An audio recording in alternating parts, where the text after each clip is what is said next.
So you're going to be hearing a lot more about Tenerife in relation to stargazing in the future. Yeah, stargazing appeals to me. It's walking up to the top doesn't, but the cable car sounds really good. So you're not fit. I can rely on gravity to help me go up come in down. the cable car. I'll be able to come down with gravity, but walking up's no gonna happen. Yeah, and I tell you, it's tough. It is really tough. High altitude walking, yeah. I have trouble at sea level. It's not good. With the smell of sulphur, does that mean it's active or is it officially dormant? It's officially dormant, but not dead. Hello, it's Roy. Yeah, we're on the ferry. We should be in Spain tomorrow afternoon. Well, be careful. Lots of crooks on the roads out here. Crooks? You know where I grew up. This is different. They target British registered vehicles. Yeah, they used to do that round my way. I'm serious. They'll tell you there's something wrong with your car, so you pull over, then they rob you. Or they distract you at a motorway stop. They target hire cars, too. Hire cars? Yeah, well, they're driven by tourists. Oh, OK, I'll watch out. Good. So, looking forward to the drive down? Yeah, well, I was. Thieves in Spain have been targeting hire cars and UK-registered vehicles, so be extra careful on the roads. For details, visit gov.uk and search for Living in Spain. Checking it out before you check in on the John Guinn Travel Show on ukhealthradio.com.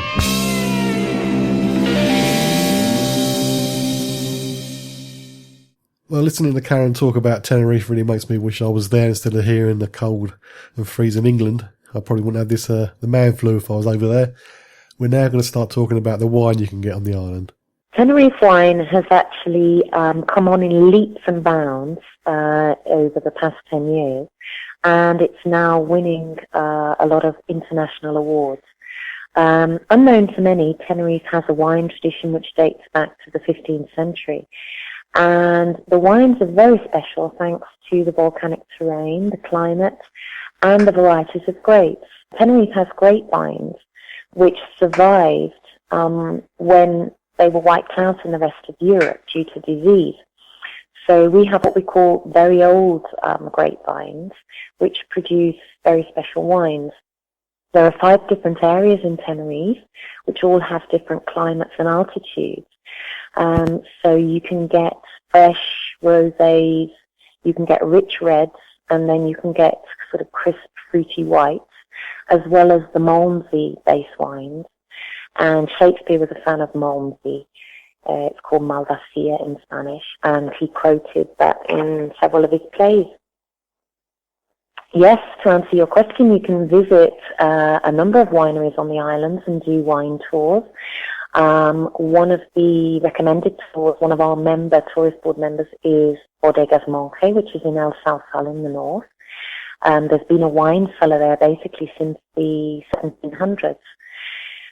So I definitely recommend that. And you can also visit the Wine Museum, which is also in El Sausal. That's in a restored farmhouse, a traditional building from the 17th century. They have a restaurant there, and they have a beautiful terrace which you can look out over the valley and see the volcano from. You just brought up food. Is there a traditional Tenerife meal? I think the most famous Tenerife meal would be fresh fish with wrinkly potatoes.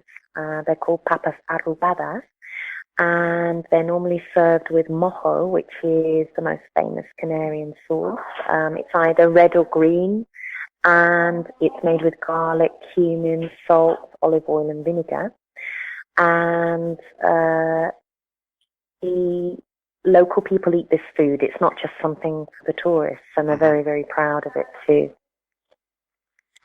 What's the other food like? Is there many high-end eating experiences for those who want more than just chips when they come from the UK? Oh, definitely, definitely. That's one of the things Tenerife is very, very proud of. There's over 2,000 restaurants on the island, and you can have you can have a Michelin star experience.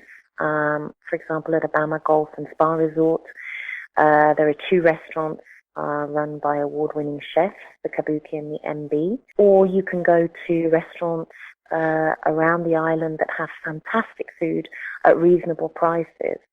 The The cuisine nowadays is really kind of fusion, where you get Canarian ingredients, but served in a very kind of high-end gourmet style with beautiful presentation, but using local fresh ingredients. And I think it's one of the things that Tenerife stands out for, this blend of traditional cooking and innovative culinary creation, because the island has lots and lots of fresh produce thanks to the fertile volcanic soil. And there's a lot of influence in Canarian cooking from South America, Cuba, which makes it very, very different from mainland Spain. What's the current in place to eat in Tenerife at the moment? Oh, there's lots of in places. I think the best thing would be for your listeners to check out our website. That's webtenerife.co.uk. And obviously, depending in which area you are, because there really are so many good restaurants.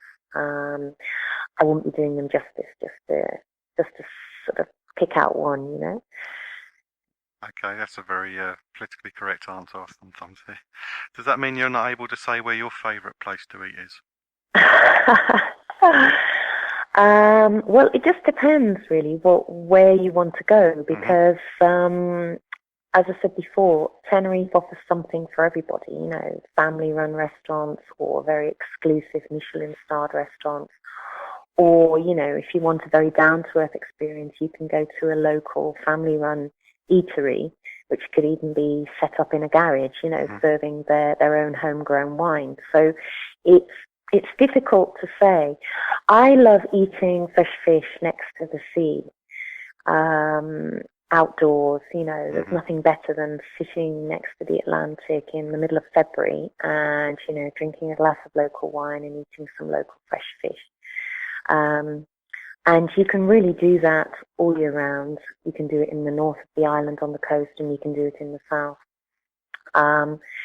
So I think Tenerife really has something for everybody. If you want a kind of city break, you can sit in a kind of stylish, arty type restaurant and have a culinary experience, or you can go to a very down to earth local family run restaurant. Okay, so it depends what you're looking for. But definitely not chips. Not chips, no. No, definitely not chips. Although if my wife hears me say that, she won't believe I said it. I think what it is that I really recommend that people hire a car and head out of the resort. And even if you just stop at a local bar, because eating out is the favourite pastime of the local islanders, you're always going to find good quality stuff, even if it's just a tapa, in a bar. And because the Canary Islanders are so proud of their local cuisine, they will kind of give you tips and help you, what to taste. Yeah, I remember reading a review on TripAdvisor about a hotel in Turkey saying there's not enough traditional food, but he meant sausage and egg. That's traditional food. I just personally don't see. I'm a vegan, so I'm a really fussy eater and difficult. Right. But I don't understand why people would go somewhere and eat what they could eat at home, if you know what I mean. Yeah. You should try the local stuff. I think maybe it's the fear of the language, isn't it? It's the fear of looking stupid. So people tend to stick with what they know. But I think, it's really well worth being a little bit adventurous, Yeah. It really is. Even as a vegan, I can be adventurous sometimes. So. Yeah, okay. What about my phone call? I want to call my family. Too late now. Please, please, please. Step through now, please. Oh, no. Too late now. Here's the goods. You take them in false bottom bag, you strap them to your body, it's up to you. Look, I've changed my mind. I want out. Too late now. So, You're offering me a free holiday? Yeah. I just have to bring back something for a friend of yours. That's right. You'll get some serious cash. Right. Well?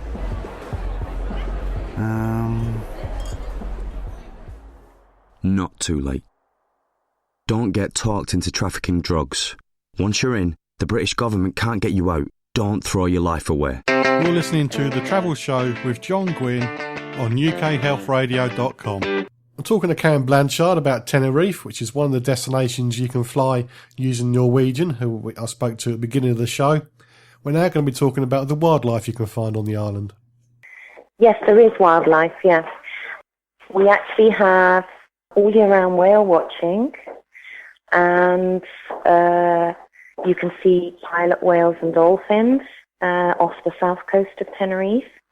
There's a strait just off the coast of Tenerife, so about a 40-minute sail, and there's lots of boats that offer tours every day of the year, and you're guaranteed seeing short-fin pilot whales and bottlenose dolphins, and they come very, very close to the boat. Normally they swim underneath or alongside. So that's a fabulous experience for everybody. We also have lots of bird species. You can see about 200 different species of birds which actually pass by Tenerife on their migration from Africa. And one of the local protected species is a falcon, and you tend to see them really all over the island. At night, you might be lucky enough to spot an owl. Mm-hmm. And there's also a special type of seabird. It's called the pardela. It's a seagull, and it only flies at night, curiously enough. Never heard of a seagull that only flies at night. Yeah, and it makes a funny noise. I would too. If I was up there at night time, I'd make a funny noise too. Yeah, if you had a bit too much Tenerife wine. Sticking with wildlife, what's the nightlife like for those who like clubbing? Oh, right. Is it full on? Well, yeah, the nightlife in Tenerife is very, very varied. There's something for everybody. Nightlife, 7 days a week, 12 months of the year, because we're an all-year-round resort. Obviously, depending on your taste, depending on your what you're looking for. The south of Tenerife, obviously, you've got the clubbing scene there. You've got outdoor discos. You've got chill-out bars. You've basically got something for all age groups. Mm-hmm. In the north, you tend to get maybe a more older crowd who are looking for something a bit more sedate. So you've also got, chill-out sunset bars, places dotted along the coast.